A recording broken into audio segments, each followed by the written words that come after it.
So student, इस video में हम लोग हार्मोनिक प्रोग्रेशन एचपी के कुछ क्वेश्चंस देखने वाले हैं और एक्सक्लूसिवली एचपी से थोड़े कम क्वेश्चन पूछे गए हैं जेई में। तो लेटेस्ट क्वेश्चन जो एक्सक्लूसिवली एचपी से आया है वो जेई मेंस 2006 में आया है। स्क्रीन पे एक क्वेश्चन दिख रहा है, एक कॉमन क्वेश्चन है A1 A2 A3 AN are in HP, then the expression A1 A2 A2 A3 से लेके AN-1 AN is equal to. तो हमें पता है एचपी के सारे क्वेश्चंस एपी में कन्वर्ट करके सॉल्व करते हैं। तो A1 A2 A3 AN HP में है तो उसका रेसिप्रोकल जो आएगा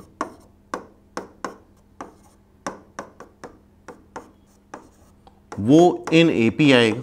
ठीक है, एचपी का रेसिप्रोकल एपी हो जाता है और एपी की प्रॉपर्टी होती है difference of consecutive term common difference के बराबर आता है। ठीक है, यहां से एलसीएम ले लो A1 minus A2 upon A1 A2 is equal to D। इसी तरह से यहां से कर सकते हो A2 minus A3 upon A2 A3 is D। और यहां पे देखो हमें क्या पूछा गया है, A1 A2 A2 A3 AN-1 AN। तो यहां से अगर हम A1 A2 निकालते हैं तो आएगा A1 minus A2 by D। A2 A3 निकालें तो आएगा A2 minus A3 by D and so on. ठीक है, अब इस क्वेश्चन को स्टार्ट करते हैं करना। तो A1 A2 की जगह तुम लिख दोगे A1 minus A2 by D। तो A1 minus A2 by D ये बन गया। A2 A3 हो जाएगा A2 by D minus A3 by D। A3 A4 हो जाएगा A3 by D minus A4 by D similarly. And finally AN-1 AN हो जाएगा AN-1 by D minus AN by D। अब टर्म्स देखो ये cancel होते जाएंगे इस तरह से सारे टर्म्स कैंसिल हो जाएंगे, सिर्फ बचेगा फर्स्ट टर्म और लास्ट टर्म। ठीक है, इसको तुम लिखोगे A1 minus AN by D। Clear है बात? अब देखो एपी के लिए सारे फॉर्मूले बने हुए हैं। इस एपी का nth टर्म 1/n है। nth टर्म का फॉर्मूला क्या हो जाएगा फॉर एपी? एपी के लिए ही सारे फॉर्मूले हैं।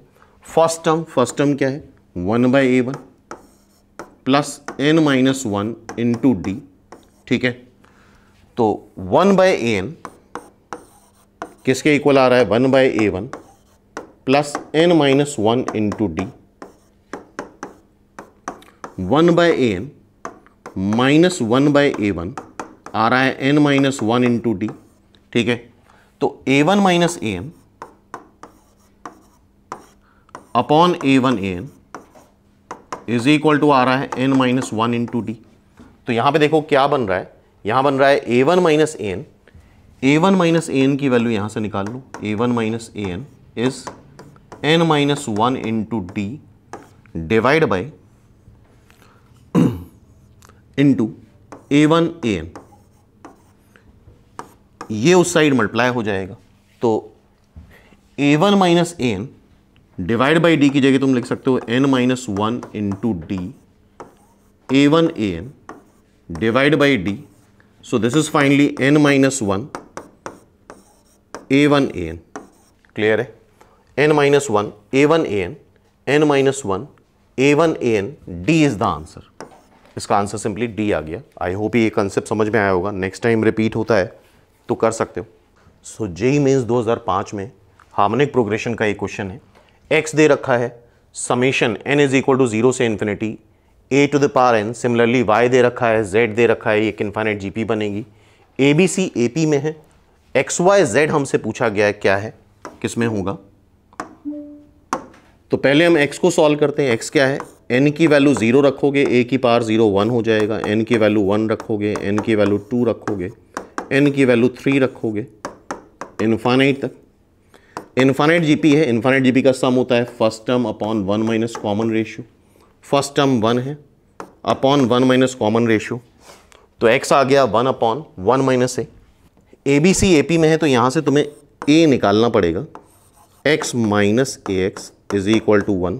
तो x minus one is equal to a x, तो a आ जाएगा x minus one divide by x. Similarly जब तुम y के लिए सॉल्व करोगे तो 1 प्लस बी स्क्वायर से इन्फाइनाइट जीपी आएगी, ये भी दे रखा है। First term upon 1 minus common ratio, similar solve करोगे तो b आ जाएगा y minus one divide by y। Similarly c आ जाएगा z minus one divide by z। Same type की इंफॉर्मेशन है, बस x y z a b c नाम change है। तो a b c की तीनों की वैल्यूज आ गई।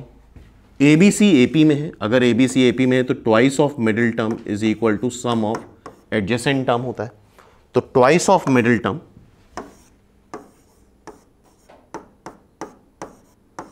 Is equal to sum of adjacent term. X y z हमें चेक करना है किस में आएंगे, ठीक है।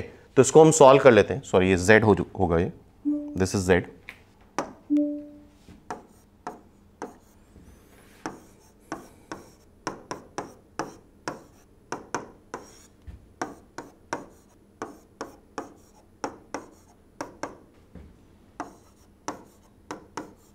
ठीक है, क्रॉस मल्टीप्लाई कर लो, 2xz y माइनस वन, ठीक है। यह आ जाएगा xyz, xyz 2xyz बन जाएगा। यह आ जाएगा 2yz, ठीक है। ये 2xyz minus 2xz is equal to 2xyz minus 2yz, ठीक है। यहां इसको हमने मल्टीप्लाई कर लिया, y इधर मल्टीप्लाई हो गया, xz इधर मल्टीप्लाई हो गया, 2xyz कैंसिल हो जाएगा। यहां पे ये थोड़ी मिस्टेक हो गई है, ये z होगा, यहाँ z की जगह यहां पे x आएगा जब x इधर मल्टीप्लाई होगा, ठीक है। तो ये बन गया तुम्हारा 2xyz minus yz minus xy, ठीक है, yz माइनस xy। तो यहां पे जब हम सॉल्व करेंगे तो 2xyz कैंसिल हो जाएगा, ये आएगा 2xz is equal to xy plus yz। xyz से डिवाइड कर दो तो 2/y is equal to 1/x plus 1/z। और ये सिचुएशन किसकी है? AP की। इसका मतलब x y z किस में हो जाएंगे? HP में, ठीक है। अच्छा, यहां पे ये भी हो सकता है z y x भी HP में आएंगे, क्योंकि ये एडजेसेंट टर्म xz भी हो सकते हैं, zx भी हो सकते हैं। तो क्वेश्चन जो है x y z HP में है, तो x y z पूछा गया है किस में है, तो x y z किस में हो जाएंगे? HP में। Simply A is the answer. तो आई होप ये क्वेश्चन नेक्स्ट टाइम पे अगर आता है तो कर सकते हैं हम लोग। सो जेईई मेंस 2003 का ये क्वेश्चन HP का है, एज वेल एज डिटर्मिनेंट का भी क्वेश्चन है ये। If the system of linear equation, अगर ध्यान से देखो ये लीनियर इक्वेशन, तो ये होमोजीनियस लीनियर इक्वेशन है, कांस्टेंट टर्म हर जगह जीरो है, नॉन जीरो सोल्यूशन। अच्छा, होमोजीनियस सिस्टम में ट्रिवियल सोल्यूशन तो होता ही है 0,0,0। नॉन जीरो सोल्यूशन को हम बोलते हैं नॉन ट्रिवियल सोल्यूशन। और नॉन ट्रिवियल सोल्यूशन तब आता है जब कोफिशिएंट डिटर्मिनेंट जीरो आ जाए। कोफिशिएंट डिटर्मिनेंट क्या आ जाए? जीरो। तो उसका कोफिशिएंट डिटर्मिनेंट जीरो कर लेते हैं।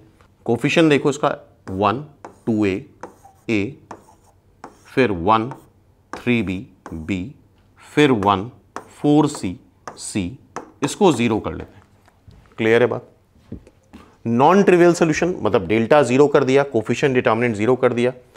अब यहां पे डिटर्मिनेंट की प्रॉपर्टी यूज कर लो, इसको इसे सबट्रैक्ट कर दो, जीरो आ जाएगा। R1 माइनस R2 कर रहे हैं, R2 माइनस R3 कर दो,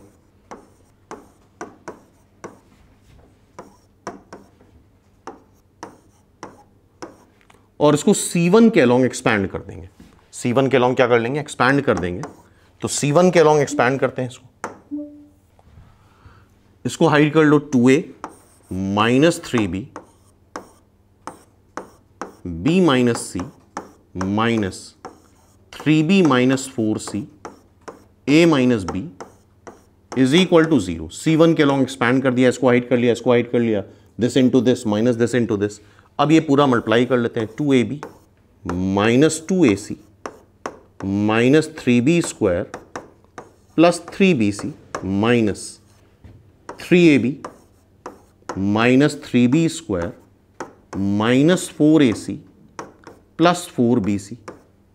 कैलकुलेशन एक बार चेक कर लेना अपने आप। ABC हमसे पूछा गया है, किस में होंगे, AP में, GP में, वॉटेवर।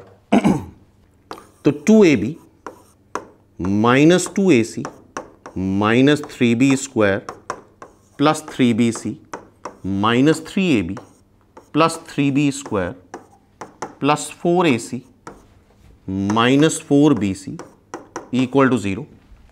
अब देखो 3b स्क्वायर कैंसिल हो जाएगा, 2ab minus 3ab minus ab लिख लो minus 2ac plus 4ac plus 2ac लिख लो plus 3bc minus 4bc minus bc लिख लो।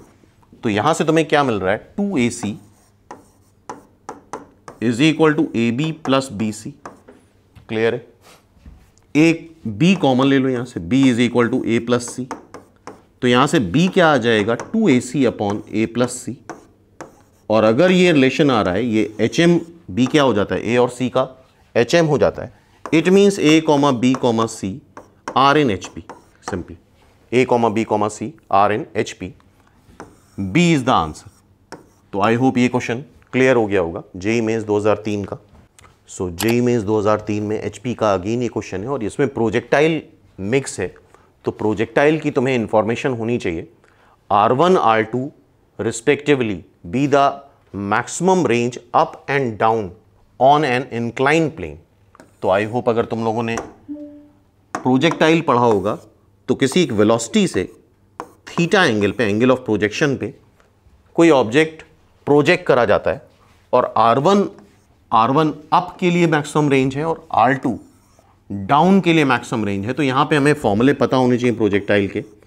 अप के लिए होता है u square upon g 1 plus sine theta.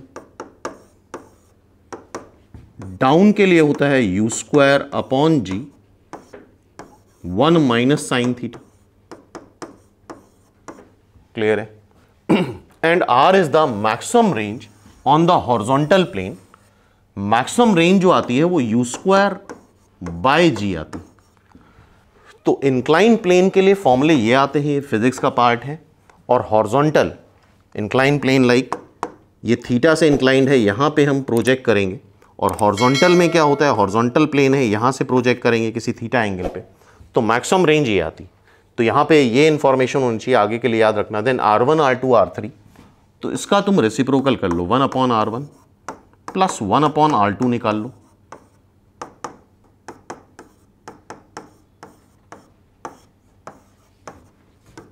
जी 1 minus sine theta upon u square. इसको solve करोगे तो आ जाएगा g प्लस जी 2g अपॉन u स्क्वायर। ठीक है, 1 अपॉन r कर लो तो g बाय u स्क्वायर आएगा। 2 अपॉन r करोगे तो 2g बाय u स्क्वायर आ जाएगा। तो this is equivalent to 2 by r। तो अगर रिलेशन ऐसा मिल रहा है 2 by r is equal to 1 by R1 plus 1 by R2, तो इसका मतलब R1 R और R2 ये HP में। सिंपल।